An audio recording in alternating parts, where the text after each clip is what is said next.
Good morning, welcome back to BT. Today our community spotlight is shining on the work of the YMCA YWCA. It's more than just a gym. They give a home to kids who need focus, direction, and guidance.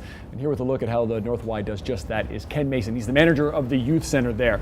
So let's talk about those kids. What do they need when they come see you? What kind of challenges are you guys dealing with? Mostly I find that kids just need a smile. That's the first thing they need, and that's the first thing we do when they walk in the door is give them a smile and ask them how their day goes. A lot of the kids are just looking for some positive adult role models, and we do our best to do that. And it may not seem like a big deal to the person who gets that every day or gives that every day, but a lot of kids miss out.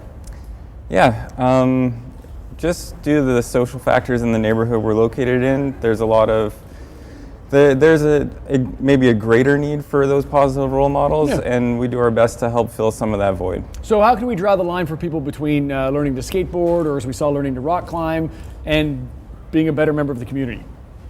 I don't think we need to draw a line. I think they go hand in hand. How so? Because I agree, but there's going to be people out there who says the skateboarding, the kid's not going to learn anything from skateboarding. Right, and that's something that we can quite literally explained by kids wiping out on the skateboard and then getting back up, and we can also translate that into a lesson for life in general.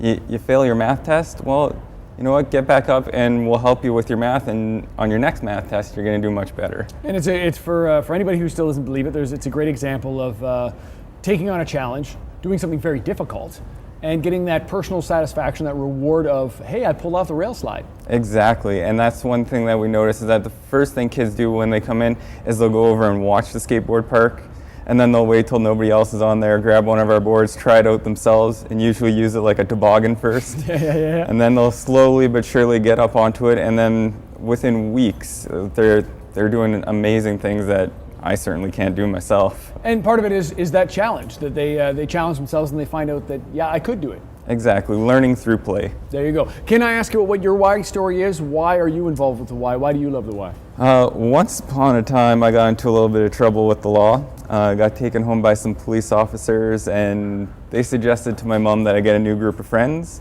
and she took me down to the local Y at the top of our street and explained the situation. And yeah, that's how I started out in our YMCA Leaders program, mm-hmm. And that's when I was 12, and I've been there ever since. Do you ever let yourself think about where you would be if you hadn't discovered the Y, where the kids who are in your program would be if it wasn't for that program? Very much so. In fact, part of the story is that I was hanging out with a lot of 15 and 16-year-olds when I was 11 and 12, and we'd be getting into trouble. And there was a group of 4 or 5 of us that were in that younger group, and actually one of whom is in Stony at the moment, another one recently got out of Headingley and is now in a correctional institute in BC. So it's not a stretch for me to think of the path my life could have gone on had I not gotten into the Leaders program, which then got me involved in Y camps, where I developed some of those leadership skills and wilderness skills, which eventually all of a sudden turned into a career for me one day. I woke up and I was like, wait a second. Yeah, I found something that was that I loved, and now I'm getting paid to do it. Well, I appreciate you sharing that story, because that can't have been easy for you, but it's nice to draw that line between the Ken Mason that there could have been. And yeah. We're glad it turned out this way. We're going to continue our community spotlight today and do as much as we can to talk about the Y and the good work that they're doing. We also want you to connect and share your stories. If you've got a story, big or small, like Ken's or not, just simply go through breakfasttelevision.ca and let us know all the information. We're going to take a break. Still plenty to come today on BT.